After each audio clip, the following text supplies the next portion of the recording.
você.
Está bem, devido ou não?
Graça e paz.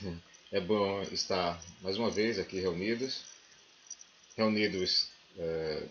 eletronicamente, né, virtualmente, mas nós aqui já contamos com 4 pessoas que estão sincronizadas, né, já estão antenadas aqui conosco. E algumas pessoas já deixando o seu recado, né? Estou aqui, temos aqui a Iraquitã, paz, meus irmãos, Ronaldo, Dado, né? Luciane, Kênia.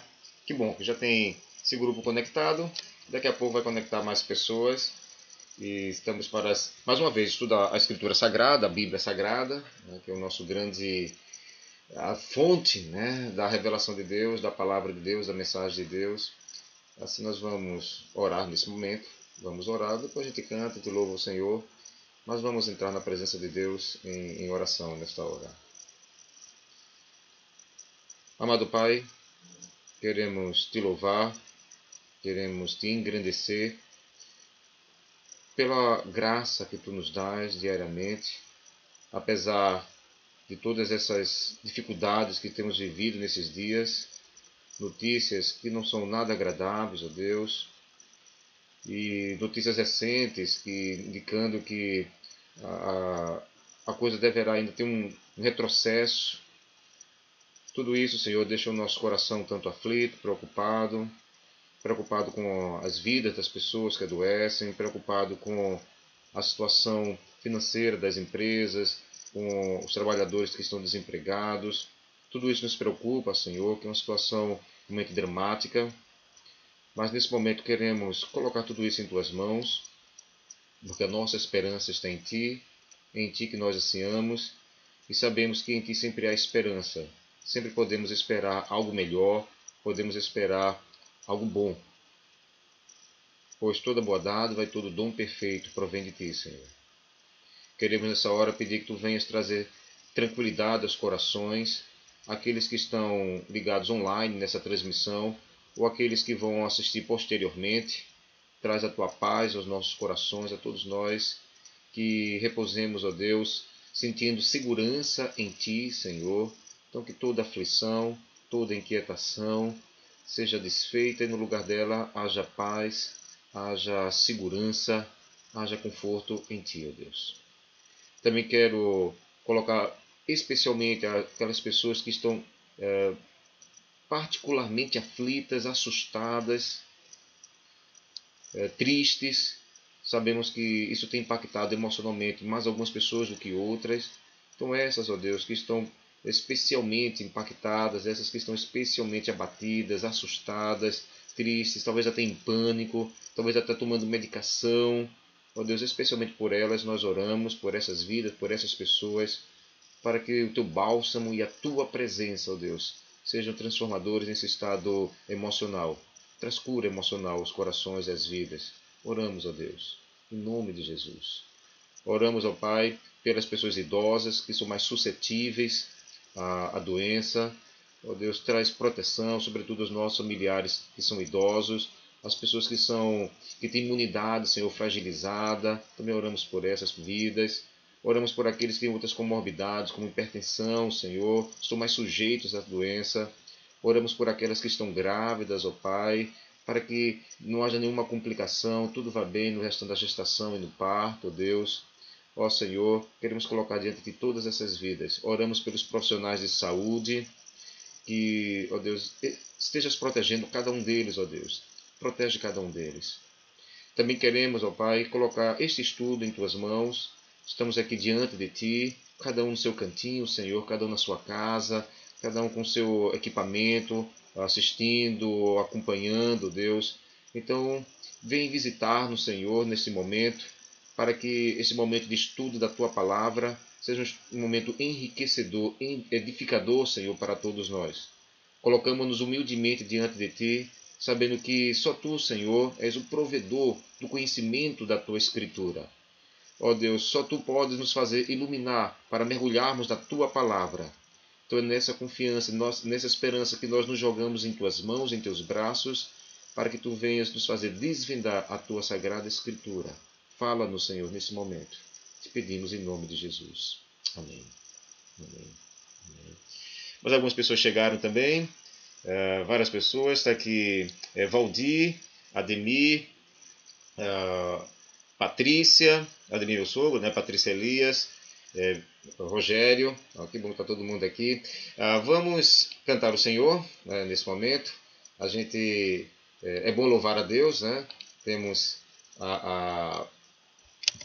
temos já orado, mas agora vamos cantar o Senhor. A doce voz, está aí a letra, né? Nem precisa nem abrir mais o cantor cristão, está tudo mais fácil agora. Eu só não consegui usar o meu celular como câmera, né? Fica mais nítido. Só que eu estou no quarto, parece estar vendo um retardo entre a transmissão do Wi-Fi do meu celular e o retorno aqui para o equipamento. Então a minha voz não estava sincronizada com a imagem.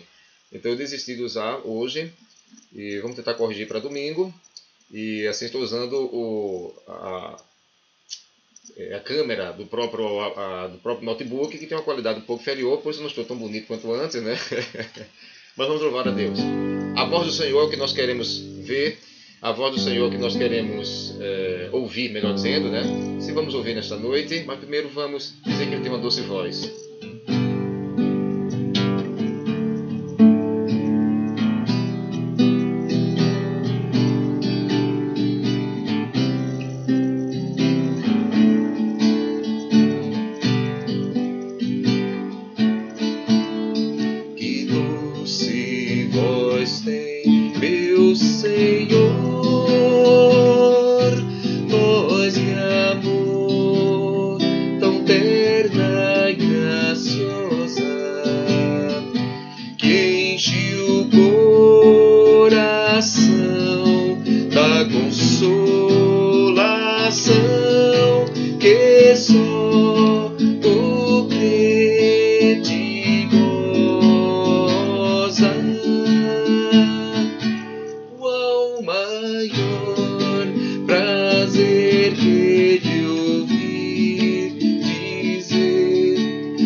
na cruz pra te resgatar.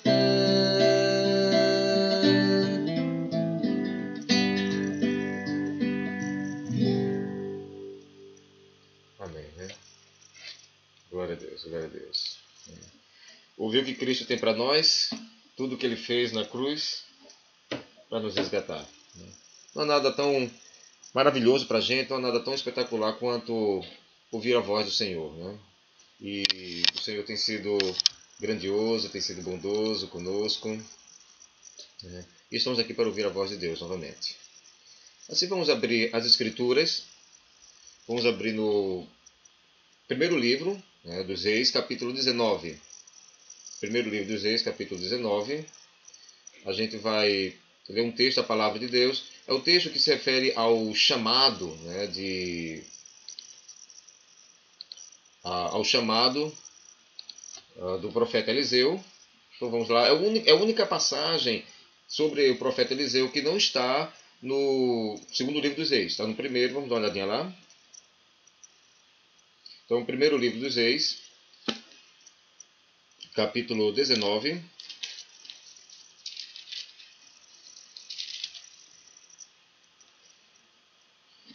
A partir do versículo 15. Primeiro livro dos Reis, capítulo 19, a partir do versículo 15. Que diz assim: O Senhor disse a Elias: Volte pelo caminho por onde veio, e vá para o deserto de Damasco. Chegando lá, unja Azael como rei da Síria. Unja também Jeú, filho de Nissi, como rei de Israel. E unja Eliseu, filho de Safate, de Abel-Meolá, para suceder a você como profeta. Jeú matará todo aquele que escapar da espada de Azael, e Eliseu matará todo aquele que escapar da espada de Jeú. No entanto, fiz sobrar 7.000 em Israel, todos aqueles cujos joelhos não se inclinaram diante de Baal, e todos aqueles cujas bocas não o beijaram. Então Elias saiu de lá e encontrou Eliseu, filho de Safate. Ele estava arando com 12 parelhas de bois e estava conduzindo a 12ª parelha. Elias o alcançou e lançou sua capa sobre ele. Eliseu deixou os bois e correu atrás de Elias. Deixa-me dar um beijo de despedida em meu pai e minha mãe, disse, e então irei contigo. Vá e volte, respondeu Elias. Lembre-se do que lhe fiz. E Eliseu voltou, apanhou a sua parelha de bois e os matou. Queimou o equipamento de arar para cozinhar a carne e a deu ao povo, e eles comeram. Depois partiu com Elias, tornando-se o seu auxiliar. Tá, então essa é a primeira passagem nas Escrituras em que nós encontramos a menção ao profeta Elias. Né? A primeira passagem. E esse profeta é muito importante. É muito importante nas Escrituras, no contexto do Antigo Testamento. Ele foi sucessor, né, do profeta Elias e sucedeu à altura. Então Elias desponta como depois de Moisés. Então Elias aí fica uma certa disputa entre Samuel e Elias, né, que ocuparia o segundo lugar, a segunda colocação entre os profetas além do Antigo Testamento. Qual deles seria o mais importante?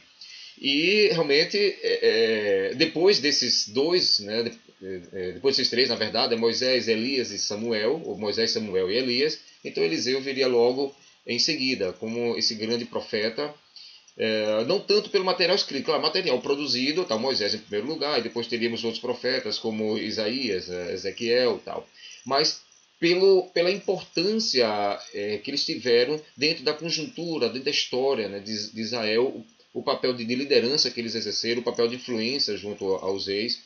Então, Eliseu foi um sucessor digno do profeta Elias. Né? Sucessor digno. E aí, esse texto que nós lemos é justamente o momento da chamada do profeta Eliseu. Ele se tornaria profeta ainda, né? Estava ali para ser treinado e instruído pelo profeta Elias. Né? Então, voltando aqui para o nosso material de estudo, né, aqui do meu lado. Então, o profeta Eliseu, milagres de Deus para livrar socorrer e transformar vidas. Então foi esse o subtema que eu escolhi para estudarmos sobre o profeta Eliseu, justamente porque as narrativas relacionadas com Eliseu, os milagres relacionados com Eliseu, eu vejo muito mais voltados para essa finalidade, para livrar, socorrer e transformar vidas. E esse é um dos pontos que eu vou destacar daqui a pouco sobre a diferença entre Elias e Eliseu nesse contexto da narrativa do Antigo Testamento. Tá? Então, vamos seguindo aqui. Então, nós temos... sim, eu fiquei devendo para vocês um mapa. Eu disse que não deu para mostrar o mapa da região no último estudo, porque o material que eu estava usando não estava conseguindo visualizar bem, mas agora com esse recurso extra, né, de exposição, a gente consegue fazer essa apresentação, né, de forma que vocês conseguem visualizar. Então vou aumentar aqui um pouquinho esse mapa. Pronto, vou colocar aqui dessa forma. Ok, pronto. Então esse aqui que vocês estão vendo aí na telinha de vocês é o mapa da região ali do Antigo Testamento, da região de Israel, né? Então está de forma assim bem visível para a gente. Então a gente encontra aqui o reino está dividido, tá? E depois eu vou aumentar para vocês enxergarem melhor. Mas aqui temos Judá, o reino de Judá, pegando a parte sul, né? Dá para seguir o mouse, né? Pegando aqui a parte sul. Ao norte, com o nome Israel, que corresponde justamente às tribos do norte. Na verdade, a maior parte das tribos, cerca de 10 tribos que compuseram a parte norte, e aqui a parte sul ficou sobretudo com Judá e uma parte de Benjamim, daí colocando o nome de Judá. Tá? Sim, esse mapa que eu estou utilizando aqui é o mapa do Atlas Vida Nova, é um Atlas interessante, então está aqui. Aqui está a Filista, a terra dos filisteus, que nessa época de Elias e Eliseu não era uma região que ameaçasse tanto Israel. Então os filisteus eram muito fortes, eram ameaçadores na época de Davi, de Saul, Davi, mas na época de Elias e Eliseu eles já estavam com a sua força bem mais reduzida. Aqui, indo para o leste, então temos já na Transjordânia, do outro lado do Jordão, o reino de Moab, assim, ao sul Edom, os edomitas, que são os descendentes de Esaú, né? Moabitas, e um pouco mais ao norte, os amonitas, os moabitas e amonitas, descendentes de Ló. Esaú, Edom de Esaú, né? Esaú, irmão de Jacó. Né? E Moab e Amon, descendentes de Ló, que era sobrinho de Abraão. Então, na verdade, esse grupo aqui todo mundo era parente, de uma certa forma, né? Com exceção dos filisteus, todo mundo aqui era parente. Aqui a região da Fenícia, que era a região de onde veio Jezabel. Sidom, aqui em cima, a cidade de Sidom. Tiro e Sidom eram as duas grandes cidades dos estados fenícios. Então Jezabel era dessa região aqui. Princesa, então, filha do rei de Sidom. E Arã é a Síria, que é a grande ameaça, em termos de exército, a grande ameaça a Israel na época de Elias e Eliseu. Então, os sírios, aqui, no caso, os arameus ou sírios, tá? Com a capital aqui em Damasco. Aumentando um pouquinho o mapa, então dá para ver bem aqui na região de Judá. Né? Então temos Jerusalém, a capital. Beceba, que era praticamente a última cidade ao sul, que depois de Beceba era só o deserto do Negueb. Então, embora Judá tenha muito território, toda essa parte aqui é uma parte desértica. Então a parte boa de Judá é que vai até Beceba. Abaixo disso já era a região desértica. E aqui no Reino do Norte temos a capital em Samaria, e onde Acabe tinha o seu palácio, sua moradia, aqui em Jezreel. E aqui está o Monte Carmelo. Então a distância entre o Carmelo e Jezreel cerca de 30 quilômetros, e de Jezreel para Samaria também mais ou menos 30 a 40 quilômetros. Tá? Estou formando aqui um triângulo onde ocorreram a maior parte dos eventos na história do profeta Elias. Tá? E aqui olhando para a Fenícia, então Sidom, a cidade de onde Jezabel era oriunda, né? E aqui Sarepta foi onde Elias ficou escondido. Na verdade, quando ele anunciou a Acabe a seca, ele veio aqui para o Querite, né? O riacho aqui, Querite, ficou um tempo ali, até que a água do riacho secou, e aí Deus mandou ele se esconder aqui na região de Sarepta, veja que na região da Fenícia, né? na casa ali de uma viúva e se tornou até bênção na vida dessa viúva. Tá bom? Aqui está Damasco, que é a capital dos arameus ou dos sírios, que, como essa sede aqui indica, estavam a todo momento ameaçando atacar Israel. Tá? E olhando aqui para um mapa ao lado, esse foi quando, depois do Monte Carmelo, aquele confronto, confronto dos deuses, digamos assim, lá no Monte Carmelo. Então Elias fez o percurso para Jezreel, se encontrou novamente com Acabe aqui em Jezreel, e quando ameaçado por Jezabel, ele fugiu até o Monte Horebe. Veja o longo percurso que ele fez, né? Parou em Berseba, foi onde ele foi alimentado pelo anjo, e aqui atravessou o deserto do Negueb, o deserto do Sinai, até chegar ao Monte Horebe, ou Monte Sinai, né? Onde o mesmo monte em que Deus revelou a lei, chamou Moisés e revelou a lei a Moisés. Tá? E aqui foi quando Deus mandou, justamente o trecho que a gente leu agora há pouco, capítulo 19, que Deus mandou Elias retornar, e nesse retorno ele iria para, nesse retorno aqui, lá de baixo, né, iria para Damasco, ungir Azael para ser futuro rei, iria ungir Jeú para ser futuro rei de Israel, e separar Eliseu, para se tornar o seu sucessor, tá bom? Então tudo acontece aqui nessa região. Tá? Ok, então concluído esse pedaço aqui, né, a gente pode voltar para o nosso estudo.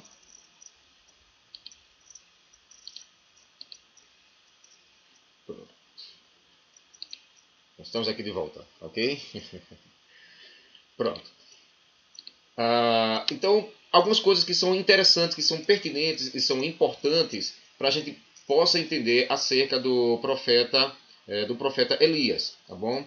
Então, as narrativas de Elias estão relacionadas com questões de âmbito nacional, Elias e Eliseu, né? Fazendo essa comparação entre os dois, Elias e Eliseu. Então, quando a gente olha a história de Elias, ali no primeiro livro dos Reis, a gente percebe que realmente a narrativa dele está muito relacionada com o aspecto nacional, o confronto com o rei Acabe, o confronto com Jezabel, né? Então a questão da seca por 3 anos que atingiu Israel, o desafio ali no Monte Carmelo, tudo questão nacional. Então Elias sempre é retratado, ou quase sempre é retratado, numa disputa por questões bem nacionais, bem mais amplas, né? É verdade que ele esteve na casa da viúva e ali foi bênção na vida dela, mas veja que esse período que ele ficou na casa da viúva, lá de Sarepta, ele ficou dentro de um contexto que havia de perseguição a ele por causa de uma seca que estava cometendo toda a nação de Israel, né? Então, mesmo tendo a bênção a uma pessoa particular, mas foi no contexto mais amplo nacional. Enquanto que Elias tem essa característica, as narrativas de Eliseu são principalmente relatos de milagres relacionados a casos particulares, de indivíduos ou grupos de indivíduos. Eu acho isso muito pertinente, porque nos mostra como Deus trabalha, né? A relação de Deus com o ser humano. Deus está preocupado com as grandes questões. Deus está preocupado com as questões nacionais, com as questões mundiais. Mas ele também está preocupado com as questões individuais, com as questões particulares. Enquanto que a tônica das narrativas de Elias são voltadas para o âmbito nacional, em Eliseu, a tônica é voltada, a maior parte das narrativas, quase todas as narrativas de Eliseu são voltadas para questões particulares, de indivíduos ou de grupos de indivíduos, né? Então são situações que muitas vezes são milagres que se destacam ali nas escrituras, mas você pensa, sim, mas qual a relevância disso num contexto mais amplo, num contexto nacional, num contexto tal?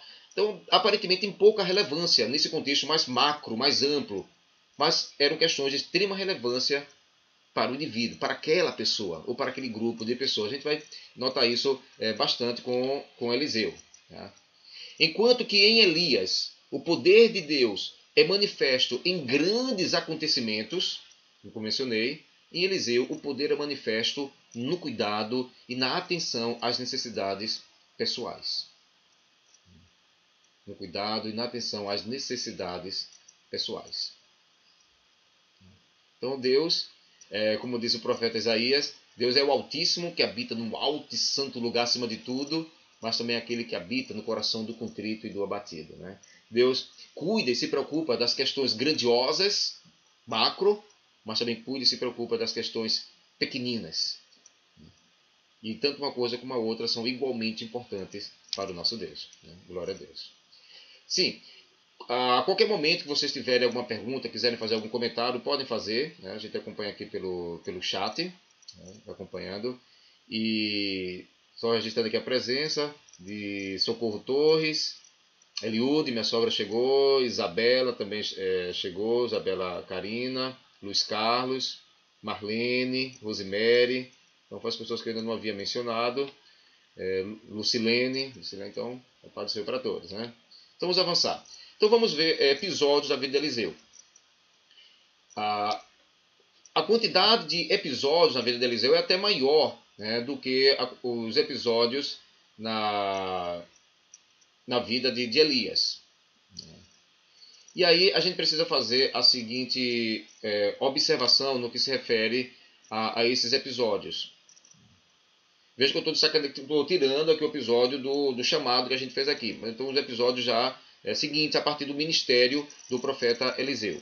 As narrativas relacionadas ao profeta Eliseu não estão necessariamente em ordem cronológica. Na verdade, não estão nem um pouquinho em ordem cronológica. Em Elias, a gente percebe que cada evento de um capítulo posterior está relacionado com o capítulo anterior. Mas em Eliseu não. Então em Eliseu você vai ter episódios que estão em capítulos anteriores, mas aconteceram depois de fatos que estão citados em capítulos posteriores. Isso pode gerar uma certa confusão na mente do leitor. Por exemplo, o auxiliar de Eliseu, ele foi acometido por lepra, então foi uma punição de Deus devido a uma atitude terrível, uma coisa horrível que ele fez.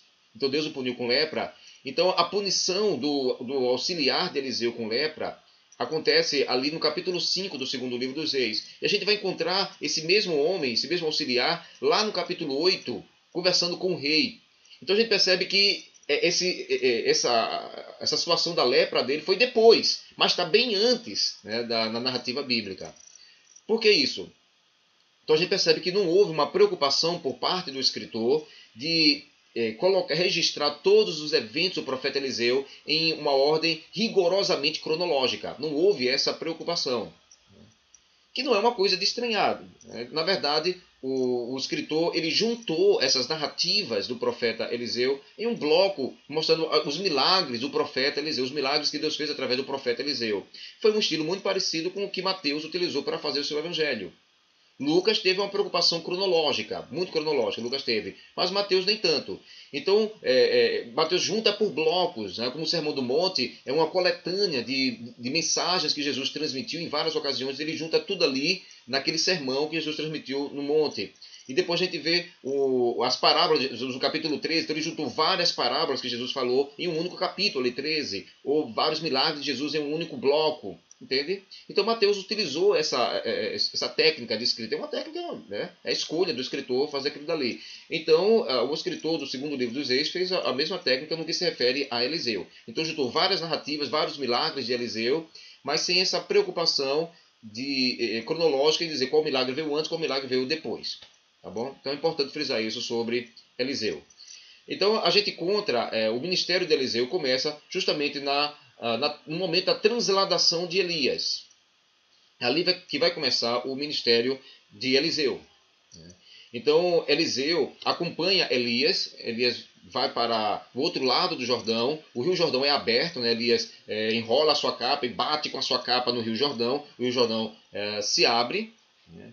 E ali começa o ministério do profeta, o fim do ministério do profeta Elias, vai começar o do Eliseu. Porque logo em seguida, Elias é tomado por uma carruagem de fogo, né, e sobe para os céus, e ele deixa o seu manto cair, sua capa cair. Que era justamente, Eliseu havia pedido a Elias a porção dobrada da unção que havia sobre ele. Né? E assim, a porção dobrada, ou seja, o principal herdeiro disso. Então, a capa é deixada para trás. E essa capa se torna o símbolo dessa unção que Eliseu vai carregar consigo. Os milagres em Eliseu são muito repletos de símbolos. Há muita simbologia. Nos milagres são usados muitos elementos materiais que simbolizam o poder que vai ser manifesto. No caso, a capa ali, a capa de Elias é deixada para Eliseu. É um símbolo de que a unção que estava em Elias passou para Eliseu. Então, essa simbologia, utilizando utensílios, utilizando materiais, é muito forte nos milagres realizados por Eliseu. Então, ali começa o ministério do profeta Eliseu. Eliseu pega a capa, e ele está do lado a leste do Jordão, e os discípulos dos profetas, os alunos dos profetas, estão do outro lado do Jordão, vendo aquilo acontecer. Então, ele vê Eliseu do outro lado, então Eliseu pega a capa. Então, que o Deus que esteve com Elias esteja comigo, e ele bate também com a capa no Rio Jordão se abre, e Eliseu atravessa. Para que todos os discípulos ali dos profetas percebam que o poder que estava sobre Elias passou para Eliseu. Então, primeiro, o grande milagre ali realizado pelo profeta Eliseu, a abertura do Rio Jordão, assim como o Elias também tinha feito. Tá? Então, Eliseu se torna o herdeiro do poder que estava sobre Elias, sobre o profeta Elias. E aí, logo em seguida, ele vai com esses estudantes, digamos assim, seminaristas, né? ou estudantes de profetas, né? Seria para o nosso contexto um tipo de seminarista, vai para Jericó. E lá em Jericó, a cidade tinha sido reconstruída, né? E lá em Jericó a água era ruim, a terra era boa, a terra era fértil, mas a água era de baixa qualidade. Isso era um problema para a cidade. E aí eles apresentam esse problema para Elias. Né? Olha, a cidade é boa, o local é bom, a terra é fértil, mas a água daqui é ruim, a água é ruim. Né? Então a água ela é salobra, né? A água tem uma quantidade muito grande de sal, então baixa a qualidade, então se torna um veneno ao invés de se tornar vida. Né? E aí Eliseu pede para trazerem sal, veja, utilizando um elemento material como símbolo de um milagre que ele vai fazer. Então isso é muito comum em Eliseu. Pede para trazerem sal e ele joga sal na fonte e a água salgada da fonte fica água doce, fica uma água boa. Tá? Então esse milagre acontece logo após ele começar o seu ministério. Então veja que não é um milagre que vai fazer muita diferença em termos da nação de Israel. Tá? Na verdade, em Israel foi, isso era em Judá. Né? Então não faz grande diferença assim, no contexto ali, mas era muito importante para a vida daquela cidade. É uma cidade boa, uma região boa, mas com água ruim. Né? Então Deus está ali cuidando de uma cidade. Isso é forte no profeta Eliseu, que mostra como Deus se preocupa com as pequenas coisas. E em seguida acontece um incidente ali, um incidente triste, né, digamos assim. Então depois dessa coisa boa que foi a Jericó ter suas águas saneadas, né, foram sanadas, melhor dizendo, foram sanadas pelo milagre ali. O sal que caiu na água tirou o sal da água, né? Então a simbologia. E logo em seguida, quando Elias sai dali, vai para uma cidade, acho que é a cidade de Betel, se não estou enganado. E Elias, no caminho, Eliseu. Eliseu, no caminho, se encontra com alguns jovens, adolescentes. Provavelmente não fala meninos o texto, mas rapazes, então deve ser um tipo de adolescentes. E começam a zombar de Eliseu, né? Sai daqui, careca, tal, né? Então já havia isso desde aquela época, esse estigma, né? Então eles começam a zombar de Eliseu. Então é uma atitude completa de desrespeito, para com o profeta do Senhor, que já era reconhecidamente profeta. Então eles vão receber uma grave punição. Então uma ursa, foram 4 ursas que vão atacar, vão se levantar contra aqueles garotos, né, que eram estudantes e profetas, né, curiosamente, e vão ferir, vão matar. Né? Dezenas deles foram mortos, dezenas deles morreram. Mas como uma coisa tão cruel poderia ter acontecido? Na verdade, a atitude deles não foi simplesmente uma atitude de alguém que estava escarnecendo de um profeta, mas sobretudo daquele que havia comissionado Eliseu como profeta. Então a atitude daqueles adolescentes era uma atitude contra Deus. Era uma atitude de rebelião, de rebeldia contra Deus. E daí essa punição grave. Então Eliseu tinha que ser respeitado como um homem de Deus. Eliseu deveria ser respeitado como um homem de Deus. E depois tivemos a derrota dos moabitas. Para ninguém dizer que Eliseu não teve preocupação também com as questões nacionais, com as questões macro, está aí, né? Mostrando que Eliseu também teve essa preocupação com isso, com questões nacionais. Os moabitas, eu mostrei para vocês naquele mapa, fica no sul, ali de... deixa eu mostrar aqui novamente. Pronto, para vocês verem melhor aqui. Então os moabitas estão aqui nessa região de Moabe, a leste do Mar Morto, Salgado. Então os moabitas se rebelaram, né, contra Israel. Os moabitas pagavam tributo, Israel se rebelaram contra Israel. E aí o rei de Israel, na ocasião, não era mais Acabe, era o rei Jorão. Jorão vai pedir a ajuda do rei Josafá, de Judá, e do rei de Edom, dos Edomitas. Então Israel, Judá e Edom vão se unir contra Moabe nessa guerra aqui. Né?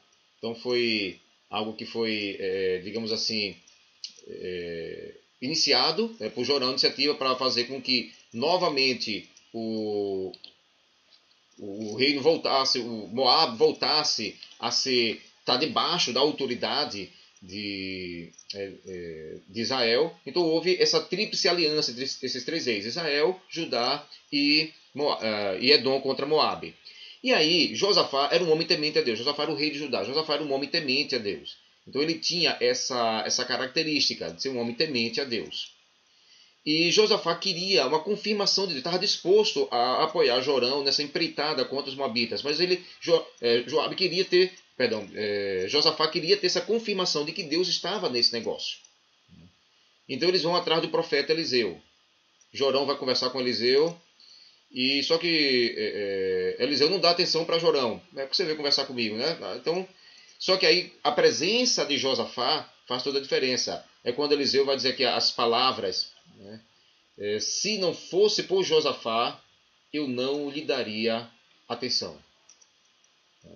É a palavra que Eliseu vai dar para o rei Jorão. Se não fosse por Josafá, eu não lhe daria atenção.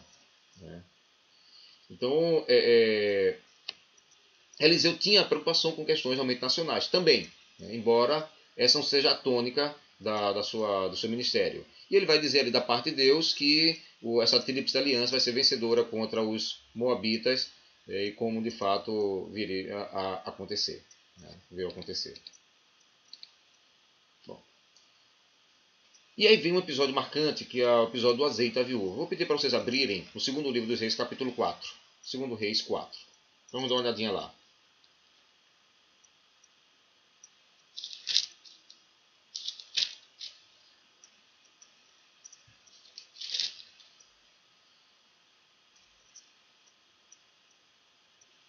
Só corrigindo, foram duas ursas, né, que atacaram os jovens ali. Acabei de olhar no texto bíblico, então duas ursas atacaram os rapazes e morreram 42 meninos, 42 adolescentes ali no ataque. Né? Pronto.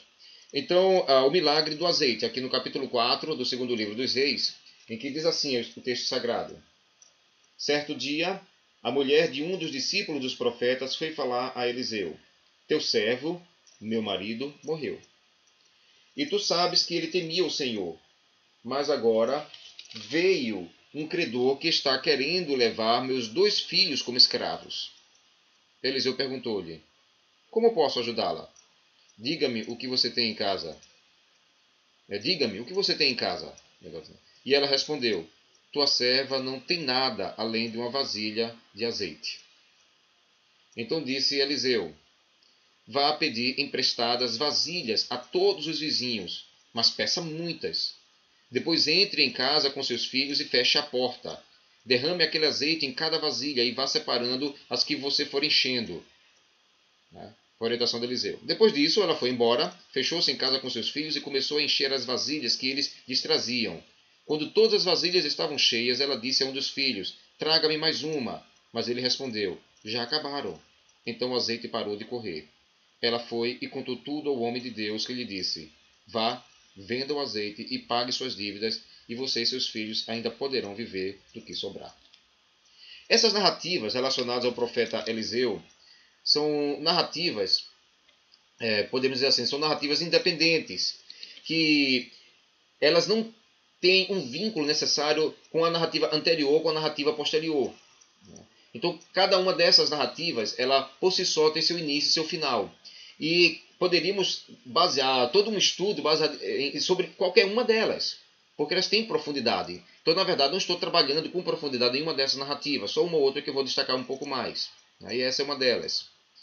Mas essas narrativas, elas sozinhas já têm toda a lição que Deus quer transmitir. Então aqui, quando uma mulher, uma viúva, cujo marido também era do grupo dos profetas, né, era discípulo dos profetas, o marido veio a óbito, e naquela época a situação das viúvas era muito difícil, conseguir sustento, e ela tinha filho, né, então era complicado. E então era uma situação difícil, ela não sabia como resolver. Então ela foi atrás de Eliseu, né? Foi atrás de Eliseu. Eliseu, olha, esse é o problema. O meu marido era teu servo, ou seja, era um discípulo de profeta, morreu, e eu e meu filho estamos desamparados. E então Eliseu pergunta para ela, então o que é que vocês têm em casa? Vocês têm o que em casa? Temos apenas um pouco de azeite. E aí Eliseu dá a orientação. Então, pegue vasilha, a maior quantidade de vasilhas que você conseguir, pegue muitas com as suas vizinhas, entre na sua casa, feche ali e juntamente com seu filho vá enchendo ali aquelas vasilhas. Tá? Então é a palavra de Eliseu. Tá? Então veja que os dois filhos dela estavam com risco de se tornarem escravos. E a escravidão acontecia em Israel, havia regra para isso. Havia regra para isso, isso estava na legislação lá de Moisés. Caso você tivesse uma dívida e não tivesse como pagar essa dívida, então essa dívida poderia ser paga mediante o seu trabalho. Então você iria trabalhar para aquela pessoa, então se calcularia, né, o tempo de trabalho, os anos de trabalho para se pagar aquela dívida. Então isso estava prescrito na lei de Moisés. Então era isso que aconteceu com ela. Ela tinha dois filhos, então não tinha como conseguir comida, tinha dívida para pagar, e aí os filhos iam se tornar escravos dos credores para pagar essa dívida. Né? Então quando Eliseu dá essa solução para ela, faz o milagre da multiplicação do azeite. Assim como com Elias, a viúva de Sarepta, também o azeite não encerrou na sua botija. Lá. No caso dela aqui, milagre parecido, multiplicação de azeite, né? Mas no caso dela aqui, o azeite seria multiplicado de uma vez só, enchendo todas as vasilhas, e ali ela iria vender. Com essa venda, iria pagar a dívida, para que seus filhos não fossem escravos e viver do restante. Só que aí entra uma questão muito pertinente, muito interessante, a ideia da confiança na palavra do profeta. A bênção que ela iria receber estava intimamente relacionada no grau de confiança que ela teria naquilo que o profeta disse. Que o profeta disse, olha, você tem o quê? Tem azeite? Então peça vasilha das suas vizinhas. Peça muitas. Então ele até endossa, ele enfatiza isso. Peça muitas vasilhas. Muitas vasilhas. Quanto mais vasilhas ela pegasse, maior seria a bênção. Então, o tamanho da bênção para ela e para os seus filhos iria depender da confiança dela na palavra do profeta. Confiar na palavra do profeta, em outras palavras, também era confiar em Deus. E aí fica a lição para a gente, né? Nós somos desafiados a confiar no Senhor. Confiar no Senhor. Se ela desse pouco crédito à palavra do profeta e recolhesse poucas vasilhas, então ia ter pouco azeite. Mas se ela teve muita confiança na palavra do profeta, no milagre que Deus haveria de fazer, e pegou muitas vasilhas, então ela passou a ter muito azeite. Então esse grau de confiança ia determinar também o grau da bênção que ela haveria de receber naquela circunstância ali. Aí fica a lição para todos nós. Confiar no Senhor, confiar no Senhor. Tá? Então para que tanta vasilha em casa? Mas aí o impossível, o inesperado aconteceu. Então, somos desafiados pela atitude dessa viúva, somos desafiados a confiar no Senhor, confiar em Deus, que Ele vai fazer muito além daquilo que a gente é capaz de imaginar, capaz de perceber. Então, vamos confiar no Senhor, que Ele vai honrar a nossa confiança nele. Amém? Pois bem, então, O filho da Sunamita, o episódio O Filho da Sunamita. Também outro caso, sim, só registrar quem já chegou aqui, né, também. É Márcio, está registrando aqui presença. Chegou Márcio. Naílis, está aqui Naílis. Patrícia Paz, Patrícia Barbosa e Patrícia Paz, né? Está aqui conosco também. Pronto, os outros já estavam. O episódio da Sunamita. Ela foi uma mulher que viu em Eliseu algo especial. Viu em Eliseu realmente algo da parte de Deus.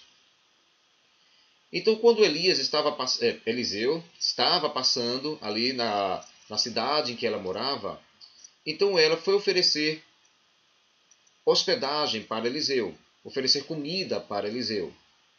Eliseu aceitou o convite dessa mulher. Era uma mulher casada, né?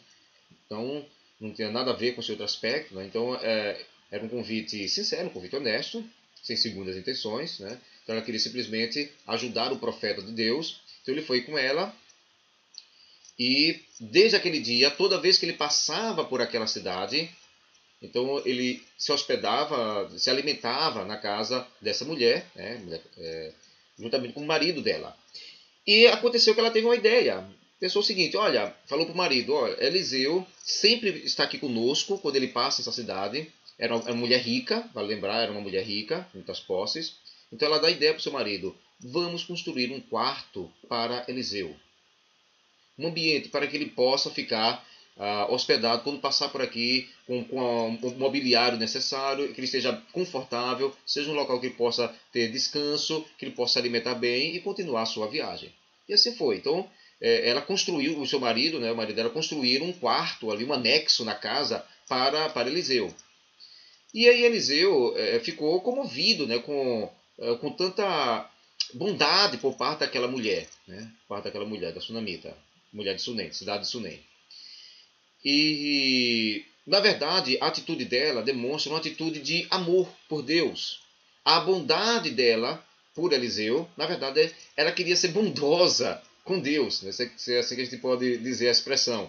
Então ela amava o Senhor e como não tinha nada que ela podia fazer para Deus, o que, é que a gente pode acrescentar a Deus? O que, é que a gente pode dar para Deus? Né? Como disse o salmista, que daria ao Senhor por todos os benefícios que Ele me dá. Então ela não tinha nada para dar a Deus. Então se ela não tem nada para dar para Deus, né, diretamente, então ela pensou, posso dar pelo menos para o profeta dele, para o instrumento dele.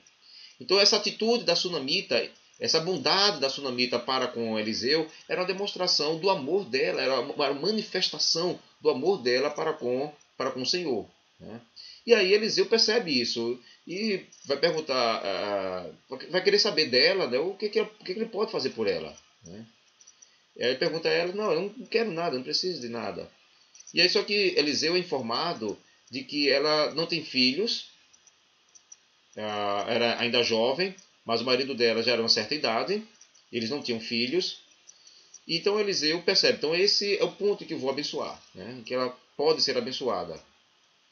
Então ele fala para ela, olha, daqui a 1 ano você vai ter um filho.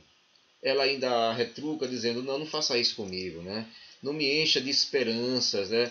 Eu não estou lhe pedindo nada, não estou querendo nada em troca. É o meu prazer fazer isso pelo Senhor, profeta, fazer isso por você. Mas aí Eliseu garante, ó, daqui a 1 ano você vai ter um filho. Né? E dito feito, então ela teve um filho, o filho nasceu 1 ano depois, segundo a palavra do profeta. E quando o filho já estava crescendo e estava com o pai, então o filho começa a sentir uma dor muito forte na cabeça, ai, ai, ai, né? E de repente aí o pai diz, ó, leve para a mãe. E ali a criança morre nos braços da mãe. Morre nos braços dela. Então ela coloca o menino no quarto, deixa lá, fecha tudo e sai à procura do profeta Eliseu. Vai ao encontro do profeta Eliseu. E aí, quando ela está se aproximando, Eliseu manda o seu auxiliar, né, perguntar a ela se está tudo bem. Ela diz para o auxiliar que está tudo bem, porque ela queria falar com Eliseu, diretamente com Eliseu, não queria intermediários, queria diretamente com Eliseu. E ele cai aos pés de Eliseu, em pranto, né? E aí o auxiliar do profeta Eliseu vai tentar separá-la do profeta. O profeta diz, não, deixa aí. ela está com grande angústia. Eu não sei o que é. Deus não me revelou. Deus não me revelou qual é o problema dela, mas estou percebendo que ela está com grande angústia. O profeta não sabia, até agora não sabia. Né? Deus não revelava tudo para o profeta, não. Então eu não sabia o que estava acontecendo com ela. Então ela disse, olhe, lembra-se que eu não lhe pedi nada. Eu nunca lhe pedi nada. Não lhe pedi um filho. Então eu não mereço sofrer como estou sofrendo agora. Então a criança havia padecido. Então Eliseu vai com ela, Eliseu quer mandar apenas o seu auxiliar, mas ela diz, não. É o seu auxiliar não, eu quero que tu vá comigo. Então ele vai com ela, e quando chegam lá, então Eliseu se deita sobre o filho ali dela, e passa um bom tempo ali, com certeza buscando o Senhor, até que o filho volta para si. E Eliseu entrega a criança nos braços da mãe novamente. A bondade da sunamita para com Deus e a bondade de Deus para com a sunamita. Eu honrarei aqueles que me honram. Foi a palavra ali dita ao sacerdote ali no início do livro de Samuel. Deus disse essa palavra, eu honrarei aqueles que me honram. Então a sunamita honrou o Senhor e foi honrada por Deus. O episódio da panela com veneno. Da panela com veneno. Então é um outro episódio. Veja que, novamente, caso da sunamita, não é nada que vai trazer repercussão nacional, vai mudar a história de Israel. Não, é uma questão, é um drama pessoal dela, é um drama pessoal da sunamita. A relação da sunamita com Deus, a bondade, o amor dela por Deus se transforma na bondade dela para com o profeta. E aí ela é abençoada com a criança, e a criança morre, mas Deus restaura a criança. Então está sendo trabalhada ali a relação da sunamita com Deus. Então é um drama individual, e Deus está trabalhando no drama daquela mulher. Então não só as questões nacionais são importantes para Deus, mas as questões individuais também. E aqui a panela com veneno. Uma coisa assim que poderia parecer de pouca importância. Então estão lá os seminaristas, digamos assim, estão ali reunidos os estudantes, os discípulos dos profetas. Era uma época de seca. Durante a época de Eliseu houve 7 anos, 7 anos de seca, 7 anos de seca durante a época do profeta Eliseu. Então durante esse período de seca, estavam reunidos ali os discípulos dos profetas, os estudantes dos profetas, os aprendizes de profetas, digamos assim, e estavam numa refeição. Era um ensopado, e aí foi dito a um desses estudantes, vá pegar material para o nosso ensopado aqui, E ele foi atrás de uns vegetais, e pegou uma planta lá que ele não conhecia, mas achou de repente que seria interessante, Então pegou esses vegetais e colocaram na panela, Mexeram lá a panela, fizeram um ensopado, a sopa lá, e foi servida com a sua cuia, para tomar. E aí quando o primeiro tomou, sentiu um gosto diferente, um gosto amargo, um gosto de veneno. Ou seja, o vegetal que aquele rapaz colocou era um vegetal venenoso. E aí alguém disse, morte na panela, a panela está envenenada. E aí todo mundo morgou. A refeição acabou. Era uma época de fome, uma época de seca, então era uma refeição para todo mundo ia passar fome ali, era uma refeição perdida, morta na panela, ninguém podia mais se alimentar. Imagine se num retiro nosso, então na hora do almoço, todo mundo com fome ali, de repente, opa, ninguém pode comer essa comida, tá envenenada, É a frustração geral. Ninguém morreu, porque assim que provaram, perceberam que ia se fazer mal à saúde. Então, morte na panela. E aí Eliseu entra da história. Tragam farinha. Aí trouxeram farinha. Eliseu botou farinha na panela. Mexeram lá. E a farinha, ela neutralizou o veneno que havia sobre a panela. Deus eliminando o mal. Tá. Bom, talvez quem quisesse ensopado, vai ficar frustrado porque agora é mais ensopado, agora é pirão, farinha na panela. Mas a comida foi restabelecida, foi sanada. É um episódio, eu acho curioso, que é um episódio que pode parecer bobo. Era apenas uma refeição coletiva que havia sido frustrada porque alguém colocou um vegetal que não deveria colocar ali. Mas veja que uma questão que aparentemente boba, Deus se revelou através do profeta Eliseu. botou farinha. Veja que nos milagres de Eliseu são comuns esse simbolismo. Então botou farinha na panela e a farinha neutralizou o efeito do veneno.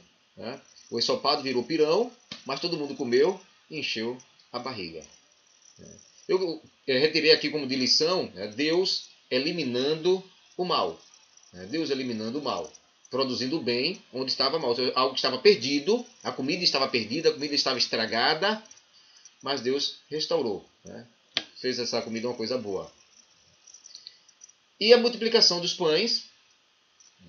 Eu acho interessante essa multiplicação dos pães, a lição que ela deixa para todos nós. Que deixa para todos. Tem perguntas aqui, deixa eu ver aqui. Saudade meu pastor dos nossos debates, é verdade. Mas pode debater aqui, mandar no chat, né? Patrícia Elias, isso mesmo, o Senhor é preparado e mandado, muito bem. E aqui a multiplicação dos pães. Mas, Dado, se quiser colocar seu comentário, pode colocar seu comentário, tá bom? Eliseu recebeu presentes. Alguns pães foram levados para Eliseu. Só que Eliseu não estava sozinho, então devia estar provavelmente nessa escola de profetas, estava ali na escola de profetas. Então Eliseu não queria esses pães só para si. Não quero só para mim isso aí. Então ele vai dizer ao seu discípulo, né? Vai dizer para ele, entrega aí os pães. Mas eram cerca de 100 pessoas. Ele não tem como é que eu vou distribuir esses pães aqui e dividir para... Eram 20 pães, né? Eu pegar um pão e dividir em 5 pedaços, um pedaço para cada pessoa, não vai dar, né? Aí Eliseu não vai, entregue para todo mundo que vai dar. Então a multiplicação dos pães, como Jesus fez. A multiplicação dos pães. O que eu extraio dessa lição aí do profeta Eliseu é que ele não era egoísta, né? Então ele ganhou um presente, mas esse presente não vai ser só para mim, vai ser para todos. Vou distribuir com todos, né? Então Eliseu era um cara desapegado. Ele teve chance de ficar rico. 2 vezes teve chance de ficar rico e não ficou. Porque era um cara desapegado. A riqueza dele era a graça de Deus na vida dele, era a unção de Deus. Então o presente que ele recebeu, ele queria distribuir com os outros 100 que estavam ali, provavelmente na escola ali de profetas. A cura de Naamã. Possivelmente esse é o milagre mais famoso do profeta Eliseu. A cura de Naamã. E ali, então, é uma história conhecida da maior parte de todos nós, já no capítulo 5. Então, nesse episódio, o oficial do exército sírio, o grande oficial do exército sírio, estava leproso. E era uma época de paz entre a Síria e Israel. Então, provavelmente, essa cura de Naamã aqui vai acontecer já no final do ministério de Eliseu. Provavelmente já no final do ministério de Eliseu, embora seja no capítulo 5, mas é algo que deve estar lá no final, já na época do pós-guerras com os sírios. Então esse homem estava leproso e durante as guerras uma jovem de Israel foi levada a refém e trabalhava na casa dele. Então era serva na casa desse Naamã. E ela disse, olha, na minha terra, lá em Israel, há um profeta. Se ele visse seu caso, ele curaria com certeza. E Naamã vai então atrás do profeta, desesperado. A lepra não tinha cura, iria matá-lo, além de trazer uma morte lenta e dolorosa. Então ele resolve ir, vai até o rei de Israel, conta tudo ali. Então o rei fica preocupado, como assim? Você vem com lepra para mim, quer que eu cure você? Ninguém cura a lepra. Isso deve ser apenas um pretexto do rei da Síria para começar uma nova guerra. E aí dizem, não, mas Eliseu cura. Então mandaram ele até Eliseu. E quando ele chegou com toda a sua comitiva lá diante da casa de Eliseu, Eliseu não saiu de casa. Ficou lá dentro, mandou seu servo lá. Diga ao comandante lá, ao tal da Naamã, para ele dar 7 mergulhos no Rio Jordão. Então esse comandante se sentiu insultado, ofendido, né? Então ele era um homem acostumado a ser honrado, a ser bem recebido, as pessoas se inclinarem diante dele, o honrarem. Então o profeta nem saiu de casa para falar com Naamã. Mandou o servo dele e dá 7 mergulhos no rio. Então o comandante ficou incomodado com isso aí. Eu pensei que ele ia aparecer aqui, iria fazer um ritual assim, invocar o nome do seu Deus, tal. Mas nem vem, nem aparece na manda de 7 mergulhos no rio Jordão. Eu tenho rios muito melhores lá na Síria. Mas aí o servo de Naamã diz, olha, meu senhor, se o profeta tivesse mandado fazer uma coisa difícil, você não faria? Já que é uma coisa tão fácil, não custa nada, vá tentar. E aí Naamã é curado.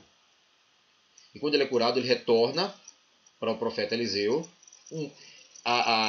Naamã, ele é transformado, ele é curado não apenas na doença física no seu corpo, mas curado na alma. Aquela arrogância, né, aquele homem arrogante vai desaparecer, desaparece. Então vem um homem humilde agora, um homem transformado. O grande milagre de Deus na Naamã não foi na sua pele, né? Não foi para combater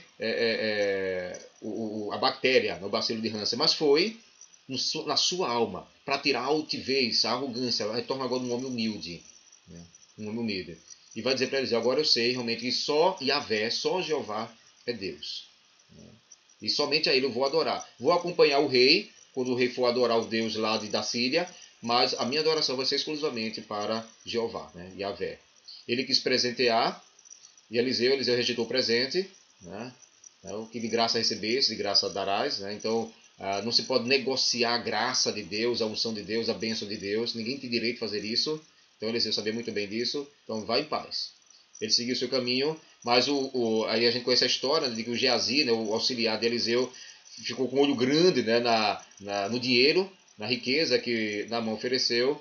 Então ele, sem Eliseu saber, né, pelo menos ele achou que Eliseu não iria saber, foi ao encontro de Naamã, dizendo que Eliseu teria mudado de ideia, que agora quer o dinheiro e tal, né? Então o Naamã dá o dinheiro para Geazi. Provavelmente Naamã estava desconfiado, mas mesmo assim deu para Geazi. E aí quando Geazi retorna, que se encontra com Eliseu, aí Eliseu diz: o que você foi fazer? Né? Por que você foi contra Naamã? Por que foi receber dinheiro dele? Então a lepra de Naamã vai estar agora em você. Né? E Geazi saiu leproso dali. Ok?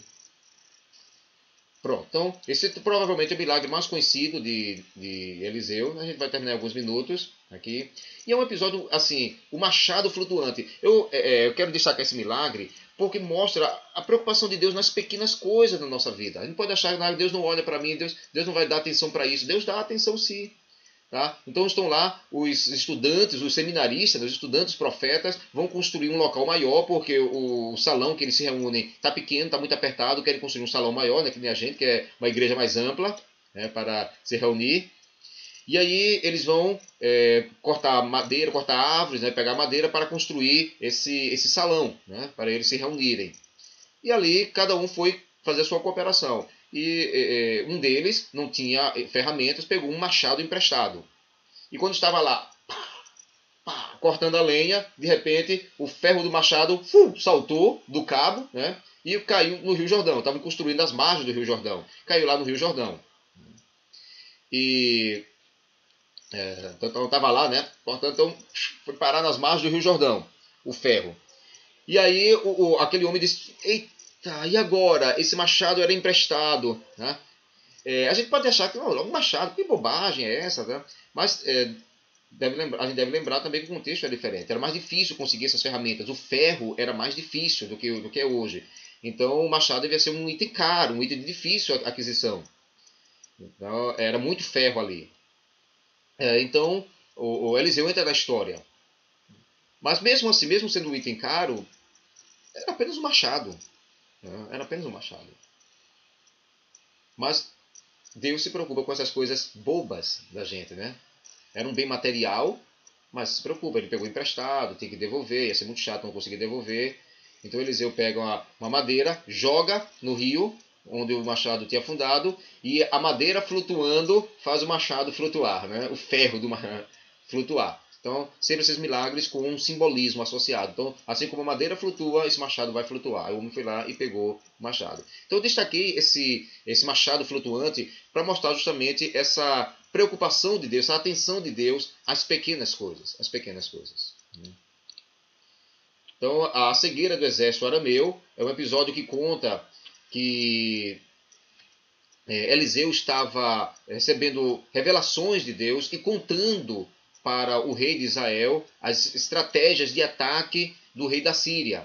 Então, sempre que o rei da Síria fazia um movimento com suas tropas, Deus falava para Eliseu e Eliseu falava para o rei de Israel. Tá? Então, Eliseu também preocupado com questões nacionais. E aí, o rei da Síria não entende como é que o rei de Israel conhece todos os meus movimentos. Tem um traidor aqui no meu meio. Um de vocês está me traindo, está contando para o rei de Israel. Aí é quando diz: não é isso não. É o profeta Eliseu, tá? Que está contando tudo para o rei. Então o rei da Síria, então vamos pegar Eliseu. Então manda soldados para trás de Eliseu para prender Eliseu. Então quando chegam na casa de Eliseu, então Eliseu ora a Deus e aqueles homens ficam cegos. Cego no sentido, não cegueira absoluta, ficou preto, não, a imagem escura, não. Cegueira no sentido de que não reconheceram Eliseu, não reconheceram o que estava se passando, ficaram como que hipnotizados, né? E aí Eliseu leva toda essa tropa. Eliseu diz, ó, vocês estão procurando Eliseu, ele não está aqui não, vou levar vocês até Eliseu. E aí leva todos esses soldados para Samaria, a capital de Israel. Eles entram em Samaria, e quando estão lá dentro de Samaria, cercados pelos exércitos de Israel, aí Eliseu ora de novo, e aqueles homens voltam a enxergar e se percebem ali cercados. É quando o rei de Israel pergunta para Eliseu, devo matar esses soldados? Eliseu, não, mate não. Sirva eles, dê comida para eles e os manda embora. E foi isso que aconteceu. E a Síria ficou um bom tempo mais sem guerrear com Israel. Não tem como guerrear com Israel com Eliseu lá apoiando o rei de Israel. Então, tem uma passagem interessante ali que quando os exércitos ficam na frente da casa de Eliseu, e aí o auxiliar de Eliseu fica preocupado, olha, tem um exército grande na nossa frente, e aí Eliseu diz, o exército que está conosco é muito maior. E Deus ora, e o auxiliar de Eliseu vê o exército de anjos ali junto de Eliseu. Então, aquele que está conosco é maior. Então, é uma lembrança sempre para a gente, né? Que por maiores que sejam as dificuldades, os desafios que nós enfrentamos, aquele que está conosco sempre é maior do que todas as coisas. Infelizmente, o horário não permite que a gente trabalhe outros conteúdos assim mais da história, mas está aqui. Essa história é uma história interessante da fome e fartura no cerco de Samaria, quando Samaria foi sitiada por exército sírio. Então, lembrando que a narrativa nunca está em ordem cronológica, as narrativas. Então, são narrativas isoladas, separadas umas das outras, e foram arrumadas assim, meio que misturadas, né? Então, aqui é uma narrativa de quando o exército sírio estava cercando Samaria, ninguém entrava, ninguém saía, a comida na cidade acabou, então estavam praticando o canibalismo. Né? A história de duas mães que acordaram em comer os seus filhos para não morrerem de fome. Então o canibalismo estava ocorrendo lá dentro dos muros de Samaria. Né? E aí o rei de Israel quer culpar Eliseu, né? Como se Eliseu fosse culpado disso. Né? Mas Eliseu vai dizer, não se preocupe não. Em pouco tempo a escassez vai virar fartura. Deus vai fazer um milagre. E aconteceu que o exército sírio que estava sitiando a cidade de Samaria escuta vozes de carros de guerra se aproximando. Então eles pensam que os egípcios e os hititas eram povos que viviam mais ao sul e mais ao norte, haviam se unidos a Israel, estavam vindo em socorro de Israel. Então os sírios temeram o exército egípcio e o exército hitita. Então Israel conseguiu o apoio deles e eles estão para nos matar. Então o exército sírio saiu correndo, voltou correndo. E deixaram tudo que tinham para trás. Os mantimentos, que o exército grande precisa de muita comida. Então deixaram tudo para trás. Roupas, mantimentos, bens. E aí os israelitas tomaram posse de todos esses bens que eles deixaram para trás. E aí a falta de comida virou sobra de comida, né? Conforme a palavra do profeta Eliseu. E para a gente encerrar aqui, né? É o caso da Sunamita, que depois de 7 anos de seca, quando ela retorna, né? Então Deus a abençoa e ela recupera todos os bens que ela deixou para trás. Porque quando a seca começou, aquela mesma Sunamita que teve um filho ressuscitado, né? Quando a seca estava para começar, Eliseu alertou ela, olha, vai vir 7 anos de seca, vá para outro país. Quando a seca acabou, que ela retornou 7 anos depois, então Deus providenciou meios para que ela tivesse de volta todos os seus bens. Né? Deus cuidando da Sunamita. Né? E Eliseu prevendo a mudança do trono sírio, né? E Jeú se torna rei de Israel. Eliseu unge Jeú como rei de Israel, e Jeú é que vai destruir a casa de Acabe. Jezabel já estava viva nessa época, né? Então Jezabel vai ser morta. Toda a família de Acabe, os filhos, descendentes de Acabe, todos eles vão ser mortos. Então se cumpriu aquela profecia dada pelo profeta Elias, né? Na época de Eliseu. Então a execução da sentença sobre a casa de Acabe.